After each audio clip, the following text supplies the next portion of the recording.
Pessoal, presidente Lula cumpriu a primeira agenda fora de Brasília desde que passou por uma cirurgia na cabeça em dezembro do ano passado. Ele participou da reinauguração da emergência do Hospital de Bom Sucesso, que fica ali na zona norte do Rio. Luciana Verdolim vai trazer as informações para a gente agora.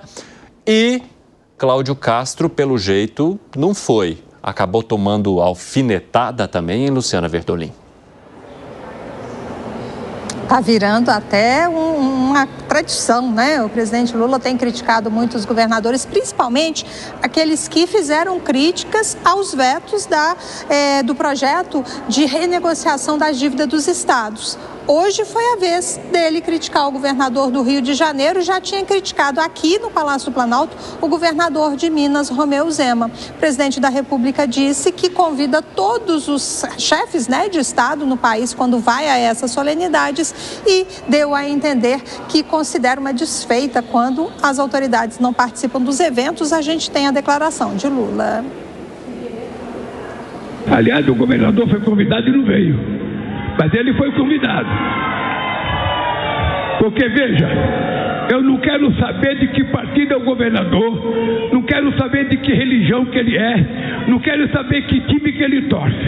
Eu quero saber que, bem ou mal, eles são eleitos pelo povo. E ele foi convidado para vir aqui e eu convido todos os governadores, até aqueles que de forma irresponsável de vez em quando fazem crítica ao meu governo. Eu convido. E ele poderia ter vindo aqui e fazer um discurso para vocês, para dizer como é que o Estado vai cuidar da questão da saúde. Com relação ao Hospital de Bom Sucesso, Lula fez duras críticas aos políticos que, segundo ele, acham que são donos do hospital. De acordo com o presidente da República, é preciso reativar a emergência não só desse, mas de vários outros hospitais do Rio de Janeiro. É preciso melhorar as condições de saúde da população e deixar que os especialistas tomem conta dessas unidades hospitalares. Obrigado, Luciana Verdolim. Abraço para você. Piperno, a Luciana Verdolim usou um termo interessante. Ela falou que está virando praticamente uma tradição. O presidente da República vai para os lugares, os governadores não participam e aí vem o presidente e dá uma chinelada depois. O que você achou? Eu acho que, veja, os governadores, é óbvio que eles têm aí alguma desconfiança de que o presidente vai usar esses eventos de forma política, isso é do jogo. Agora, eu acho também que o governador, muitas vezes, ele tem que agir com mais sensatez. A gente já citou várias vezes aqui exemplos em que o presidente da República apareceu ao lado, aqui em São Paulo, do governador Tarcísio. Em várias situações, o governador Tarcísio arrumou muito dinheiro com isso aí.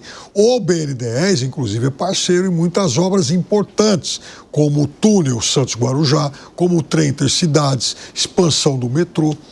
Então, se o governo federal vai anunciar obras de interesse comum e que são obras, em muitos casos, que também contam com a participação dos estados, eu acho que o governador está perdendo uma oportunidade de se comunicar com o seu eleitorado. O que você acha, Zé? Eu acho que o presidente está certo quando ele fala da relação Estado, né, e a União, o governo federal. Mas é que esses eventos, eles têm sido eventos políticos, né? Por exemplo, esse discurso não é um discurso formal de um lançamento ou inauguração de obras, mas um espaço político. E sendo espaço político, os governadores também têm as suas opiniões políticas. Até porque, né, Zé, ao presidente ressaltar que o governador não foi e criticá-lo, também se torna um discurso político, né, um movimento político. Político partidário, né? Político com tendência. E ele tem o direito de fazê-lo. Ele é um político, assim como o governador. Uhum. Então, são mensagens que os governadores querem mandar. A gente vê com muita naturalidade aqui a história do presidente popular. Quando a popularidade de um governo está em alta, os governadores, os deputados, os senadores querem se aproximar. E aproximar não só para pegar recursos e tal, mas também para receber um pouco desta popularidade.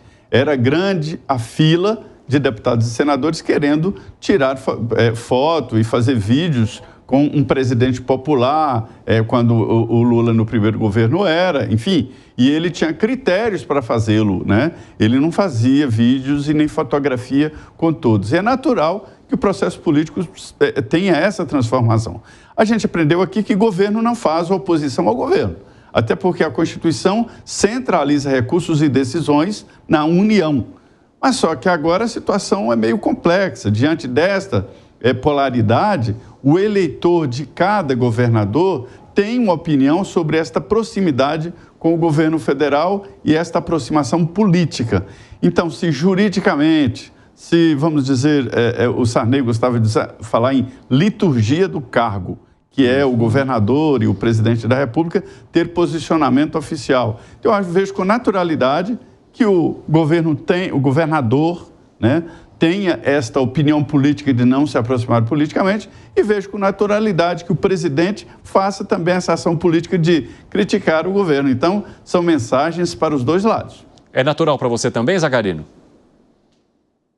É natural em razão da corrida eleitoral de 2026 já ter tido seu pontapé inicial. É evidente que o governador do Rio de Janeiro não quer mais vincular sua imagem ao lado do presidente da República por dois motivos. Primeiro, pelo partido ser completamente antagônico, e segundo motivo é a rejeição natural do atual presidente. A economia caminhando de mal a pior faz com que o atual governador ele pense duas vezes de vincular ali, dividir o palanque, como gostamos de dizer no meio político. Não tem necessidade alguma de dividir esse palanque, por mais que exista interesse institucional, as instituições elas continuam funcionando, não vai ser a ida ou deixar de ir neste evento que o Estado do Rio de Janeiro deixará de fazer a entrega desse hospital ou não. É apenas algo relacionado à liturgia do cargo, mas que tem um peso político muito grande. Dividir palanque já fez até com que fundadores de partidos como João Amoedo fossem expulsos do próprio partido por ter dividido o palanque. Então, eu não vejo ruim a decisão do governador. Concorda, Gani? Concordo absolutamente com o Zagarino. Eu vejo que, assim, se o presidente estivesse com o capital político em alta, como teve durante seu primeiro mandato ou segundo mandato, todo mundo, evidentemente, né, mesmo sendo de oposição, poderia colar a imagem no presidente, né, para ter ali seus dividendos políticos. Não é o caso agora, né? A avaliação do governo de desaprovação é superior à de aprovação e, como bem o Zagarino colocou, 2026 já começou.